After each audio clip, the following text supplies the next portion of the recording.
Assalamualaikum warahmatullahi wabarakatuh. Jumpa lagi bersama saya di Go Sayur Al-Fatih Sayuranku. Baik, pada video kali ini karena ini mungkin video pertama ya, jadi buat teman-teman jangan lupa subscribe. Nanti saya juga akan berbagi strategi dagang ataupun strategi jualan juga.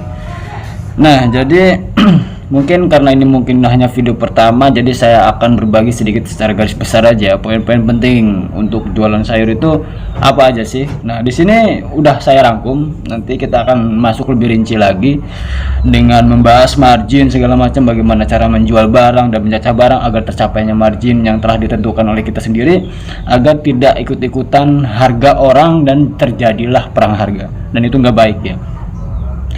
Baik, ini beberapa poin aja yang mungkin saya akan share buat teman-teman dan perlu dicatat juga buat teman-teman. Nanti kita akan bahas secara mendalam. Poin pertama adalah mulai dari modal kecil ya. Jadi kalau buat kalian para pemula, mulai dari modal kecil, jangan terlalu besar dulu. Jadi kita itu belajar dari awal dulu. Untuk mengelola modal kecil, sebelum kita mengelola modal yang besar, kita harus bisa mengelola modal yang kecil. Buat teman-teman yang penasaran, berapa sih modal awal saya? Modal awal saya itu nggak apa-apa nomor saya. Modal awal saya itu adalah sekitar 500 sampai 600 ribu guys. Tapi dengan target margin yang jelas, dengan harga jual juga saya nggak ikut-ikutan orang. Nggak apa-apa saya lebih mahal, ataupun bahkan saya ketemunya lebih murah, bisa ada yang lebih mahal juga bisa.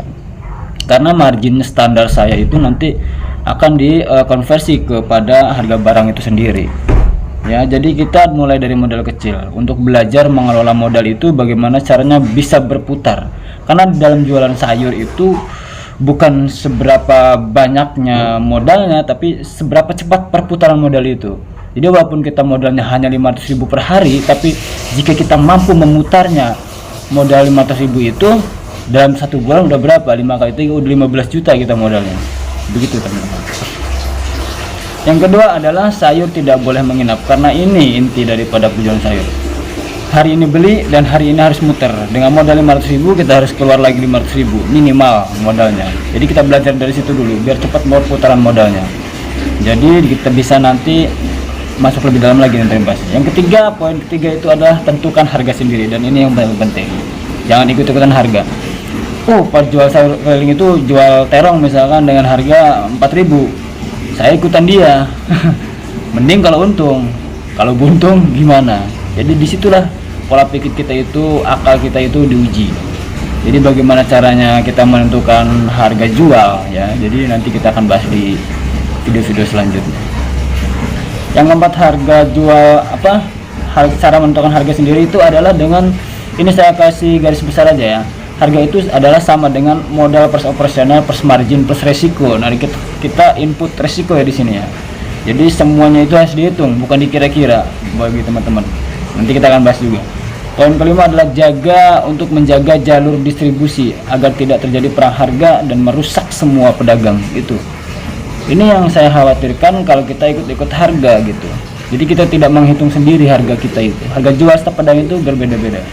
Walaupun tempatnya sama, tapi kan rutenya berbeda, jaraknya berbeda. Ya kan, jelas pasti ada selisih. Enggak tahu itu lebih murah, enggak tahu itu lebih mahal. Tapi enggak jauh beda selisihnya. Dan itu hal yang wajar ya. Kalau selisihnya tidak lebih dari satu harga lagi, misalkan kalau selisihnya cuma 500 perak, kalau selisihnya cuma 1000 ya wajar ya.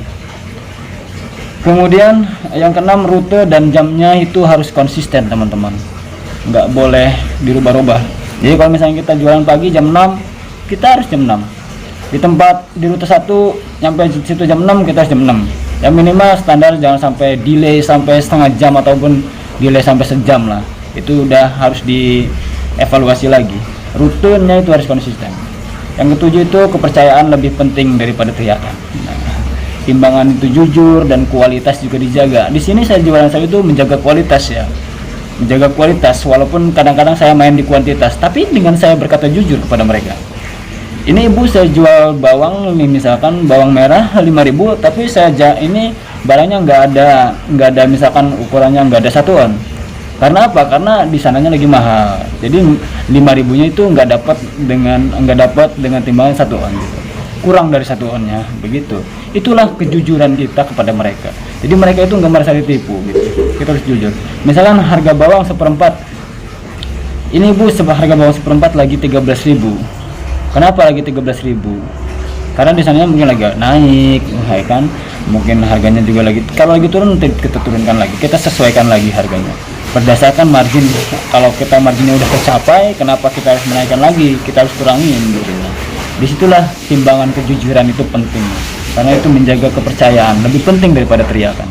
Yang kedelapan adalah pencatatan, ya. Tahu barang cepat habis. Kemudian pencatatan itu sangat penting ya, mulai dari pembelian barang, stok segala macam, misalkan ada sisa gitu kan. Itu sangat penting, nanti kita akan bahas di video selanjutnya. Kemudian di sini sudah saya catat belanja itu sesuai kemampuannya, maksudnya belanja proporsional, kalau istilah bahasa saya itu sesuai dengan keadaan. Jadi data yang menentukan besok beli apa nanti kita ketahuan berdasarkan catatan itu.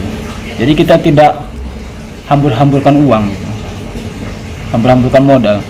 Yang terakhir yang 10 adalah dagangan kecil plus niat harus besar. Ini intinya. Jualan itu sama dengan ibadah plus tanggung jawab. Mungkin cukup sekian pembahasannya, nanti kita akan membahas lebih dalam. Catat poin-poin penting tadi ya teman-teman dari saya untuk mulai jualan sayur jika kalian ingin belajar. Terima kasih dari saya, jangan lupa tekan subscribe. Assalamualaikum warahmatullahi wabarakatuh.